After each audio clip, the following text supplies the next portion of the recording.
तो जो हमारे क्लासिकल कंप्यूटर हैं उनमें क्या होते हैं, बिट्स होते हैं, और बिट को किस रूप में मांगते हैं, 0 या 1 के रूप में। अगर एक तरह से स्विच ले लो, स्विच ऑन है तो 1, स्विच ऑफ है तो 0। तो जो क्लासिकल कंप्यूटर है उनमें क्या होते हैं, बिट होते हैं। लेकिन जब आप बात करोगे क्वांटम कंप्यूटर्स की, तो यहां पर होते हैं क्यूबिट्स। इनका नाम है क्वांटम बिट्स। क्या कहते हैं इनको, quantum bits, qubits. Quantum computer में जो क्यूबिट्स हैं उनकी कुछ विशेषताएं हैं जो आपको आनी चाहिए। सबसे पहली जो इनकी विशेषता होती है वो होती है सुपर पोजिशन। देखो यहां पर लिखा है सुपर पोजिशन। अब ये क्या होता है, देखो देखो सुपर पोजिशन का अर्थ होता है कि कोई भी जो क्यूबिट है वो एक से अधिक अवस्थाएं एक साथ प्रदर्शित कर देता है। और टेक्निकल हो गया, इसको इजी वे में समझते हैं।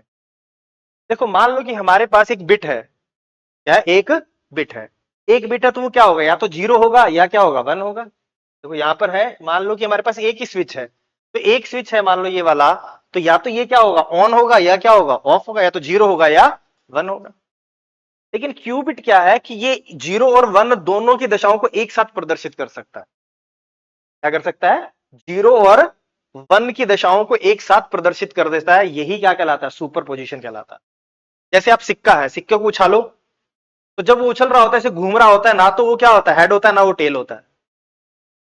वो एक साथ दोनों अवस्थाओं को दर्शा रहा है, या कुछ इस तरह से घूम रहा होता है, तो वो क्या करता है, कोई एक अवस्था को प्रदर्शित नहीं करता।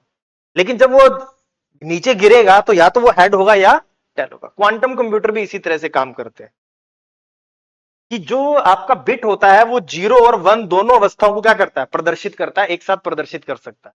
और यही चीज को क्या बोलते हैं, सुपर पोजिशन। और यही इसको पैरेललिज्म प्रदान करता है, समानांतरता प्रदान करता है, जिसके साथ एक साथ ही क्या हो जाती है, कई सारी गणनाएं उत्पन्न हो सकते हैं।